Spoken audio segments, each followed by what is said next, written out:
श्री शिवाय नमस्तुभ्यम। हम सबको पता है कि 7 सितंबर को चंद्र ग्रहण का एक बहुत ही विशेष सा दिन है। साथ ही साथ इस दिन क्या है, आपका पितृपक्ष स्टार्ट हो रहा है और ऊपर से पूर्णिमा तिथि बहुत ही ज़्यादा विशेष तौर पे, यानी कई सारे संयोग एक साथ बन रहे हैं। तो आज के दिन ग्रहण लगने जा रहा है और इससे पहले हमें दीपक कैसे लगाना है या बाद में कैसे लगाना है, इसकी बात हम लोग करेंगे।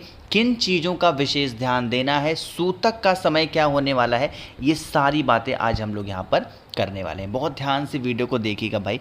देखो, दीपक तो आप लोग को लगाना ही लगाना है, लेकिन पहले समझ लेते हैं दीपक हमें कब लगाना है ना। लेकिन पितृपक्ष भी है और साथ ही साथ क्या है, चंद्र ग्रहण भी है।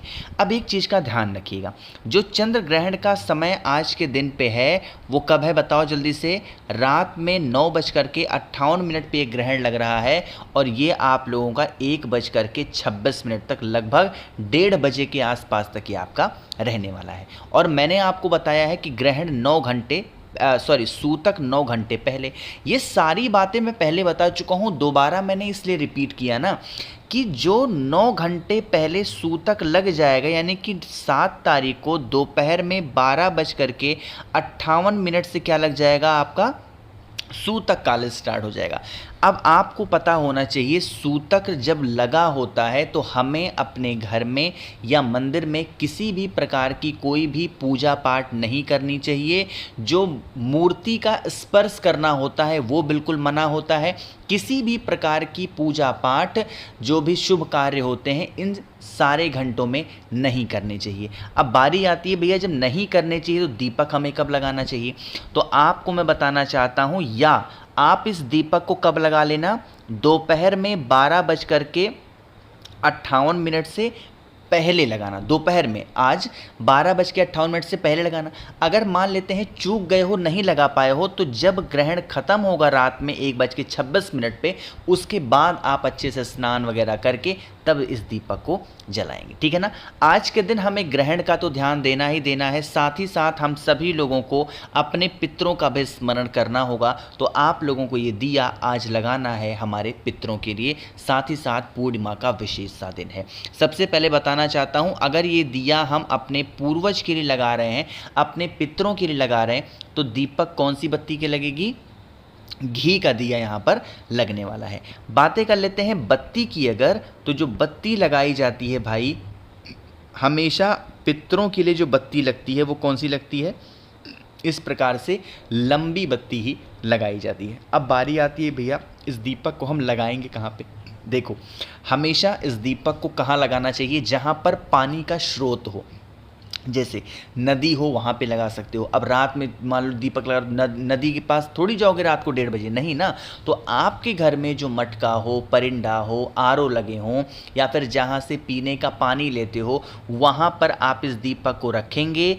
इस दीपक की जो बत्ती है, इसका मुख रखिएगा साउथ डायरेक्शन। कहने का मतलब क्या है, दक्षिण दिशा की तरफ क्या करना है, इस बत्ती का मुख रखना चाहिए। अब हम समझने वाली बात यह है कि एक्चुअली में जो दीपक की बत्ती का मुख हम साउथ डायरेक्शन में ही क्यों रखेंगे, इसके पीछे का रीज़न ये है ना कि जो हमारे पूर्वज होते हैं, ऐसा माना जाता है कि उनका जो मुख है वो कौन सी दिशा में होता है, मतलब उनकी जो जगह होती है वो साउथ डायरेक्शन में होती है। इसीलिए जब हम अपने पितरों के लिए दिया लगाते हैं साउथ डायरेक्शन।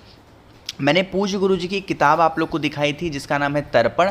उस किताब में लिखा हुआ है कि जो हमारे पूर्वज हैं उनका नाम क्या है, आर्यमन नाम है। क्या नाम है, आर्यमन। तो आज के दिन हमें अपने पूर्वजों का स्मरण करते हुए आर्यमन के नाम का ये दिया अपने घर में, जहाँ पर पीने के लिए पानी हो, मटका हो, परिंदा हो, लगा सकते हो। एक नियम और सुनिएगा, जब दीपक को लगा रहे होगे, दीपक के नीचे चावल का दाना ज़रूर रखेंगे, तभी जाकर के ये उपाय आपका पूरा माना जाएगा, ठीक है ना।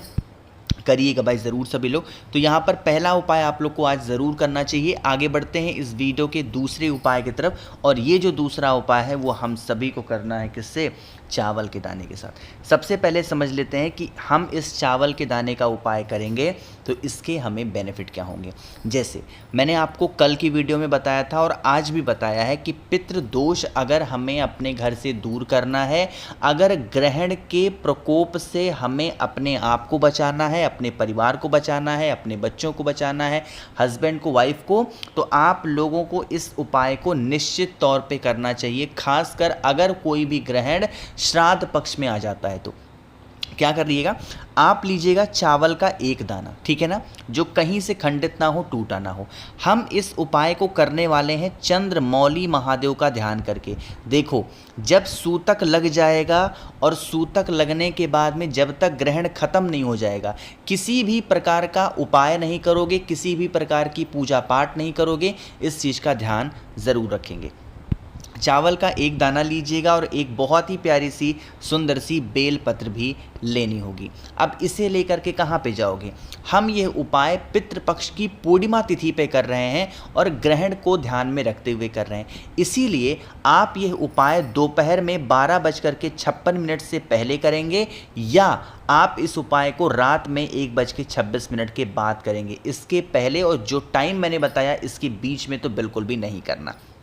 क्या करिएगा, जहाँ पर भी आरओ लगा हो, मटका परिंदा हो आपके घर में, पीने के लिए पानी रहते हो, वहाँ जाना, बेलपत्र लीजिएगा अपने हाथों में और चावल का एक दाना लेना अपने ही हाथों में। और उसके बाद में क्या करना है, उसे वहाँ पर लेकर के जो भी प्रार्थना करनी हो अपने पूर्वज से, अपने पितरों से विनती करेंगे, प्रार्थना करेंगे। प्रार्थना करने के बाद में तांबे के लोटे में जल भरेंगे, अपने पूरे घर में इस कलश को लेके घूमना है और घूमने के बाद में सबसे पहला काम करना है, चावल का एक दाना महादेव के शिवलिंग के ऊपर समर्पित करिएगा।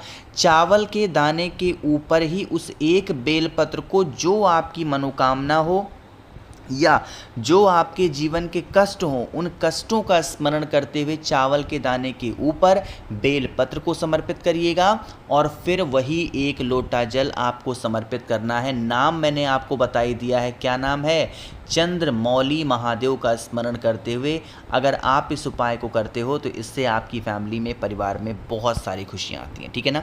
2 उपाय आपको समझ में आ गया होगा। आगे बढ़ते हैं इस वीडियो के हम लोग तीसरे उपाय की तरफ, लेकिन उससे पहले आपको बताना चाहता हूँ एक बहुत ही छोटा सा ऑफर हमारा चल रहा है। सिर्फ 1 दिन और बचे हैं ऑफर को, और वो ऑफर ये कहता है कि अगर आप मुझसे 1 मुखी से लेकर 14 मुखी तक कोई भी रुद्राक्ष खरीदते हो, लेते हो, या जैसे फॉर एग्जाम्पल जैसे 7 मुखी रुद्राक्ष होता है बहुत सारे पैसे के लिए, 9 मुखी रुद्राक्ष होता है घर से लड़ाई झगड़े को खत्म करने के लिए, गणेश मुखी रुद्राक्ष होता है कार्य सिद्धि, 1 मुखी रुद्राक्ष कार्य सिद्धि, जैसे बहुत सारे रुद्राक्ष हैं। कोई भी रुद्राक्ष आप मुझसे खरीदते हो, लेते हो, बहुत सारी चीज़ें आपको फ्री दे रहा हूँ। सबसे पहले आप लोग को किताब एक दिखाई दे रही होगी स्क्रीन पे, जो कि पूज्य गुरु जी के द्वारा लिखी गई है, जो कि पितृपक्ष में इस्तेमाल होती है। तर्पण इस किताब का नाम है, ये बिल्कुल फ्री में दूंगा। प्लस 5 मुखी रुद्राक्ष आपको फ्री मिलेगा, 3 मुखी रुद्राक्ष आपको फ्री मिलेगा, रुद्राक्ष की माला आपको फ्री मिलने वाली है, और इसके साथ आपको 50 ग्राम भस्म महादेव का श्रृंगार करने के लिए आपको बिल्कुल फ्री मिलेगा। और एक नई चीज़ मैंने ऐड करी है, वो है 4 स्टिकर श्री शिवाय नमस्तुभ्यम के भी आपको बिल्कुल फ्री दूंगा। तो इन सभी चीज़ों का लाभ उठाना है तो आपको करना है मुझे व्हाट्सएप पे मैसेज 8299419143 मेरा व्हाट्सएप नंबर है। कैश ऑन डिलीवरी की सुविधा उपलब्ध है, जल्दी से मैसेज करें और ऑफर का लाभ उठा सकते हैं। आगे बढ़ते हैं इस वीडियो में। देखो, जब आपको लगे ऐसा कि हमारे जीवन की जो स्थिति है वो बड़ी विपरीत चल रही है, उससे हमको छुटकारा चाहिए, तो आपको पितृपक्ष में कभी भी किसी भी एक दिन थोड़ा सा लेना है इत्र। देखो भाई, बहुत ज़्यादा लेने की कोई आवश्यकता नहीं है, कोई ज़रूरत नहीं है, थोड़ा सा इत्र लीजिएगा। इत्र लेने के बाद में बेलपत्र ले लो और पहुंच जाओ सीधा महादेव की शिवलिंग के पास में, ठीक है ना। आपको एक चीज़ पता होनी चाहिए कि जो हमारे पूर्वज होते हैं, जो हमारे पितृ हैं, उनका स्थान शिवलिंग के पास भी है। कहाँ पे? जब आप जल चढ़ाते हो ना, जिस स्थान पे जल नीचे गिरता है यही स्थान होता है पूर्वज का। तो सबसे पहला काम क्या करना है, बेलपत्र को कहाँ चढ़ा दोगे, यहाँ नीचे जहाँ पर जल गिरेगा। जो इत्र होगा उसे महादेव के शिवलिंग के ऊपर इत्र समर्पित कर देंगे और फिर 1 लोटा जल चढ़ा देना। इससे आपके जीवन के जो कष्ट होंगे, परेशानियाँ होंगी, वो सारी परेशानियाँ दूर ज़रूर हो जाएंगे, ठीक है ना। बाकी मैंने कोशिश की आप सभी को सब कुछ बड़े ही विस्तार से अच्छा बताने की। वीडियो अगर आपको पसंद आती हो तो लाइक करिएगा, कुछ पूछना है नीचे कमेंट सेक्शन में पूछें, और मेरे जितने भी भाई बहन आवाज़ पहली बार सुन रहे हैं चैनल को ज़रूर सब्सक्राइब करेंगे। श्री शिवाय नमस्तुभ्यम।